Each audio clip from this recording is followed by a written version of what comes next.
দর্শক, এই মুহূর্তে রয়েছে আমি টাঙ্গাইল জেলার ঘাটাইল উপজেলার ঘাটাইল পৌর এলাকার কলেজ পাড়া নামক স্থানে। আমি এই মুহূর্তে যে বাসাটিতে রয়েছি একজন স্কুল টিচারের বাসা। উনি স্কুলে ছিলেন, বাসায় তালা দিয়ে ছোট বাচ্চাদের নিয়ে উনি স্কুলে ছিলেন। উনি স্কুল থেকে ফিরেই এসে দেখেন যে দরজা ভাঙা, ঘরের তালা ভেঙে হ্যাজবল কেটে চোর প্রবেশ করে সমস্ত গহনা এবং টাকা পয়সা চুরি করে নিয়ে গিয়েছে। আমি যদি আপনাদের একটু দেখাতে চাই, যে আপনারা দেখতেই পাচ্ছেন আলমারি, একদম হ্যাজবল আলমারির যে লকটি রয়েছে, লক ভেঙে কিন্তু এখানে যা গহনা, নগদ টাকা পয়সা ছিল সব কিছু লুটপাট করে নিয়ে গেছে দুর্বৃত্তরা। আমি আসলেই খুব অবাক হলাম। একটি নয়, এই বাসার এই ফ্ল্যাটের পাশের রুমের একটি আলমারি ভেঙেও সেখানেও যে টাকা পয়সা বা গহনা ছিল সব কিছু নিয়ে গিয়েছে। আপনারা দেখতেই পাচ্ছেন এই যে হেজ বলটি কিন্তু এভাবেই কেটেছে, এভাবে কেটে চোর এখানে প্রবেশ করেছে। আমি এখন আপনাদের একটু পাশের রুমে দেখাবো। আপনারা দেখতেই পাচ্ছেন এখানে আরেকটি আলমারি পাশের রুমে কিন্তু ভেঙে এভাবেই সমস্ত লুটপাট করে নিয়ে গিয়েছে। আর খাটের উপরে আমি আপনাদের একটু দেখাবো। খাটের উপরে কিন্তু সমস্ত ড্রয়ার এবং অন্যান্য আসবাবপত্র এলোমেলো অবস্থায় রয়েছে।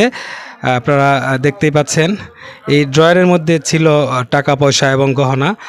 পাশাপাশি গহনার বক্সগুলো আমি আপনাদের একটু দেখাতে চাই। এই বক্সের মধ্যেই কিন্তু গহনাগুলো ছিল, সমস্ত কিছু লুটপাট করে নিয়ে গিয়েছে। মূলত এই বাসার যিনি গৃহিণী, ওনার হাজব্যান্ড একজন সরকারি চাকরিজীবী। উনি নিজেও একটি সরকারি প্রাইমারি স্কুলে শিক্ষকতা করেন। সেই স্কুলে থাকা অবস্থায় কিন্তু বাসায় তালা দিয়ে বাচ্চাদের নিয়ে স্কুলে গিয়েছিল এবং এসে এই ঘটনাটি দেখতে পেল। আসলেই আমি সবাইকে সতর্ক করতে চাই, আপনারা সচেতন হন এবং ফাঁকা বাসা রেখে এইভাবে যেন কোথাও না যান, অথবা বাসার মেইন গেটে সিসি ক্যামেরাটা অবশ্যই লাগাবেন, সেই আহ্বান জানাচ্ছি। আচ্ছা, কিভাবে আপনার এই ঘটনাটা ঘটেছে, আপনি কোথায় ছিলেন একটু বলেন। আমি তো স্কুলে, আমি প্রাইমারি স্কুলের টিচার, বাইসাল স্কুলে। ওখান থেকে আমাদের হয়তো বা 2:15 ছুটি দিচ্ছে, তখন আমরা সবাই মিলে আসছি। এখানে এসে হেরা উঠার পর দেখি দরজা একটু খোলা, দরজা খোলা দেখে আমি ডরে ভয় পাইছি। ভয় পাই ঘরে দেখছি যে আলমারি কাপড় চোপড় নিচে নামানো। আমি বলছি তাহলে আমরা ভাবি ওরা আসছে, ওরা আলমারি হয়তো বা গুছাই দিছে। ওখান দিয়ে যে আলমারি এদিকে আনানো দেখে হাইরে আমি ওরা চিকির পারতেছি, চিকির পাইরা হাইরা পরে আমার হাজব্যান্ডে ফোন দিছি, আমার শ্বশুরে ফোন দিছি যে অবস্থা। পরে আম্মুরে ফোন দিছি, আমার বোনরে ফোন দিছি যে তাড়াতাড়ি আসো, আমার এই অবস্থা। আমার ব্যাগের মধ্যে আপনার 40-45 হাজার টাকা ছিল, আমার বালা ছিল, চেন ছিল, আংটি ছিল, আমার শাশুড়ি গয়না ছিল, নুপুর ছিল, তারপরে হইলো কি যেন কয় আমার আরও 4-5টা আংটি ছিল। সেটি আমাদের বাসার যে কাজ করতেছি সে ব্যাগের মধ্যে, শপিং ব্যাগের মধ্যে টাকা রাখছি। সেই টাকাগুলো এখানে নিম্নে তাও মনে করুন 60-70 হাজার টাকার মতো ছিল।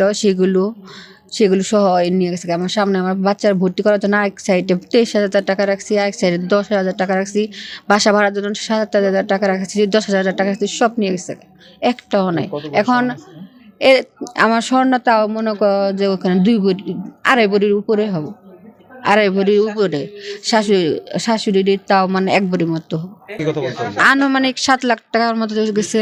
টাঙ্গাইলের ঘাটাইল থেকে মোহাম্মদ নাজমুল ইসলাম, দৈনিক ঢাকা প্রতিদিন।